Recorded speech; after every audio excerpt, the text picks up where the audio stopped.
सुप्रभात मित्रों, कैसे हैं आप सब।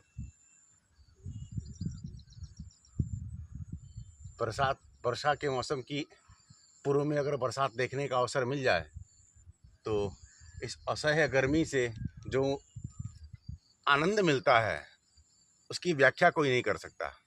खैर, अभी आप देख पा रहे होंगे मैं अपने इस ऑर्गेनिक परवल के प्लॉट में हूँ। अभी 2-3 दिनों से मैं कुछ वीडियो शॉर्ट्स डाल रहा हूँ जिसमें आप लोगों का बहुत प्यार और बहुत सारे कमेंट्स मिल रहे हैं।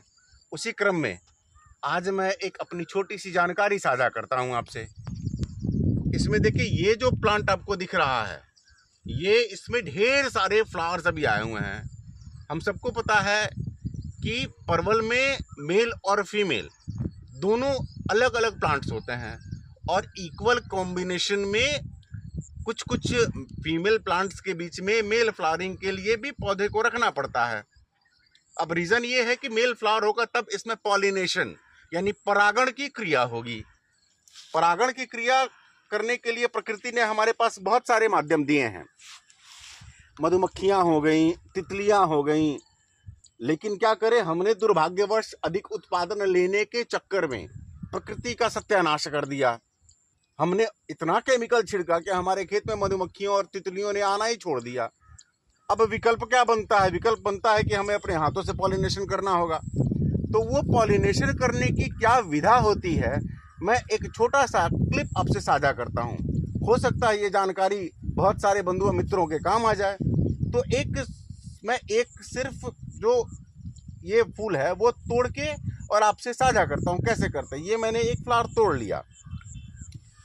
जैसे आप यहाँ गौर से देखें, यहाँ बीच में आपको जो पीला वाला पार्ट दिख रहा है, इसी से जो नेक्टर होते हैं उसको जो मधुमक्खियाँ होती हैं वो चुन के अपने पैरों में सटा के और किसी फीमेल फ्लावर पे जाकर बैठती हैं, जिससे इसका पॉलिनेशन होता है।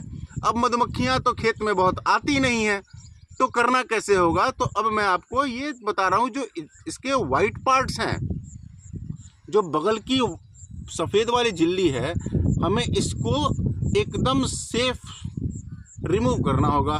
इसमें ध्यान ये रखना होगा कि हमारा जो हाथ है वो किसी सूरत में हमारे ये जो, अरे देखिए ये सफ़ेद नेक्टर टूट गया, बड़ा नाजुक होता है ये, इस पर हमारा हाथ पड़ना नहीं चाहिए। हो सकता है हमारे हाथ में बहुत सारे विषाणु हों, हमने कुछ ऐसा काम किया हो अभी कुछ देर पहले जिससे वो मर जाएं। चलिए, ये मैंने इसको तोड़ लिया। अब मैं आपको किसी फीमेल फ्लावर पे लेके इसको चलता हूँ। अब यहाँ देखिए, इसकी साइज आप देख के समझ सकते हैं कि ये जैविक खेती में उत्पादन लेने की, जो लोग कहते हैं उत्पादन नहीं होता, वो एकदम मिथ है। आप चाहें तो जितना चाहें उतना उत्पादन ले सकते हैं। अब इसमें तो ये फल बन गया है। मैं ऐसा फ्लावर चुनता हूँ जिसमें फल नहीं बना हो। हाँ, मिल गया, आइए।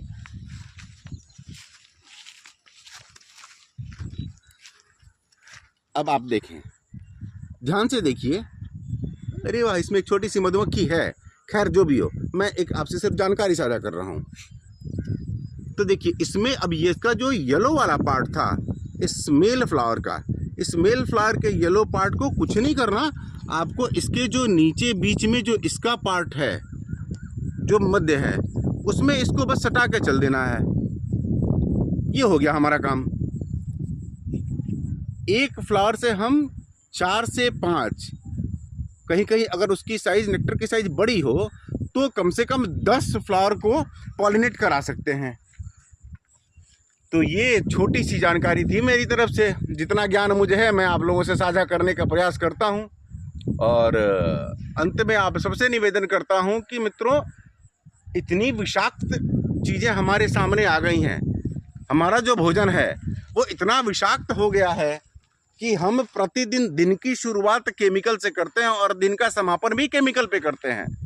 तो अभी तो ये आपके हमारे ज़िंदगी का एक हिस्सा हो गया है। खैर, भरसक जितना प्रयास हम कर सकें, हम जितना चाहें उतना कर सकें, जितना संभव हो उतना कर सकें, तो कम से कम अपने खाने योग्य जो भोजन है उसको हमें ऐसा करना चाहिए कि जो जहर मुक्त हो। जहर मुक्त करने के लिए बहुत कुछ नहीं करना पड़ता। बहुत सारी चीज़ें प्रकृति ने हमें स्वयं दी हैं। हमें उनकी हल्की फुल्की जानकारी रखनी है।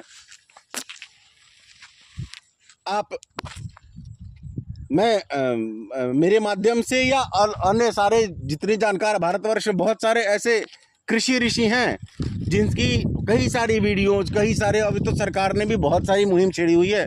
हमारे यशस्वी प्रधानमंत्री मोदी जी ने एक समझें कि प्राकृतिक खेती के लिए जंग छेड़ दिया है।